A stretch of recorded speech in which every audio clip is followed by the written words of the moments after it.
नमस्कार, मी रुशाली यादव सारंग. टॉप 9 घडामोडींचा आढावा घेणार आहोत. मात्र त्याआधी महत्त्वाची बातमी. विधान भवन परिसरात महाविकास आघाडीचं महायुतीच्या विरोधात आंदोलन सुरू आहे. महायुतीची महागुंडशाही, मवियाची जोरदार घोषणाबाजी पाहायला मिळते.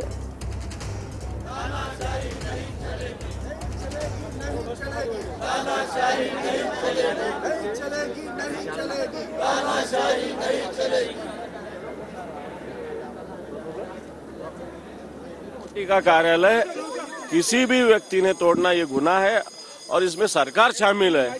सरकार ने तुरंत उस सब गुंडों को अरेस्ट करना चाहिए। राहुल गांधी यांच्या विरोधामध्ये एफआयआर दाखल करण्यात आल्याची माहिती मिळते आहे.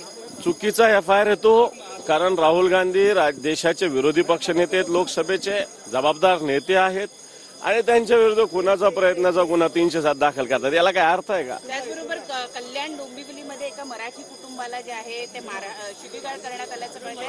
मराठी असल्यामुळे शिवीगाळ करण्यात आले. हे जे सरकार आलं आताचं भारतीय जनता पार्टीचं, याच्यामुळं हे सगळे लोक जागे झालेले आहेत. परंतु मला वाटतं मराठी माणूस त्याच्या मनगटात एक ताकद आहे, धमक आहे. अशा पद्धतीने या महाराष्ट्रात येऊन जर बाहेरचे माणसं जर मराठी माणसाला अशा पद्धतीने धमक्या देत असेल तर त्याला मुळतोड जबाब दिला जाईल. अतिशय लोकशाहीचं त्यांनी पूर्ण लोकशाहीला आज शोभणारी नव्हती गोष्ट आहे.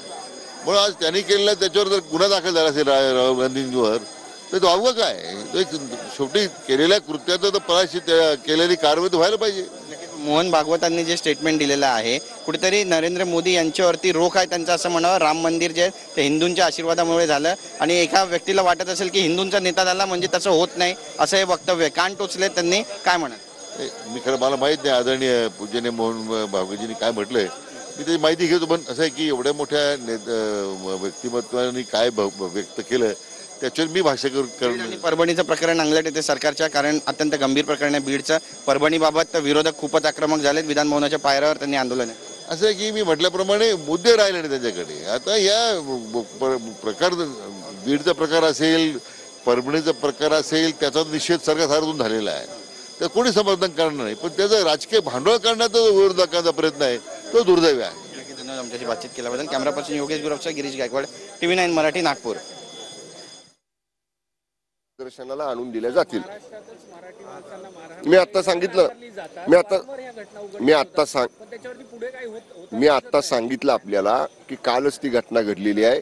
मी आता माननीय मुख्यमंत्री, दोन्ही उपमुख्यमंत्र्यांच्या बरोबर आम्ही चर्चा करतो आणि नक्की या प्रकरणामध्ये मुख्यमंत्री महोदय स्वतः लक्ष घालतील आणि जे कोणी दोषी असतील, जाणीवपूर्वक मराठी भाषिक लोकांवर, मराठी बोलणाऱ्या लोकांवर अशा पद्धतीने जाणीवपूर्वक जर कोणी वारंवार त्रास द्यायचा प्रयत्न करत असेल तर महाराष्ट्रामध्ये ते सहन केलं जाणार नाही.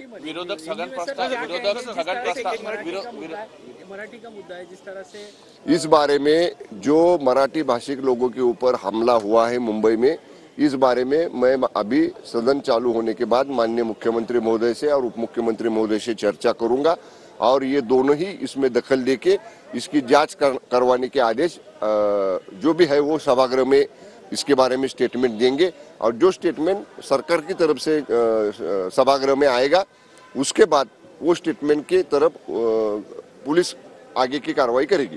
काँग्रेस कार्यालयावर हल्ला झाला त्यावर स्थगन प्रस्ताव आणला जातो. बघू ना, आता सभागृह चालू होतंय, आता चालू झालेलं आहे. आम्हाला तुम्ही जर इथलं म्हणणं आहे की मुख्यमंत्री या संदर्भात समर्थन करणार का त्यांच्याकडनं? ऐका ना, आता म्हणूनच मी म्हणतोय आता सभागृह चालू होते, बेल संपली, आता चालू झाला असेल सभागृह. आम्हाला हाऊसमध्ये जाऊ द्यात. निश्चितपणे सरकारची भूमिका सभागृहात आम्ही स्पष्ट करू.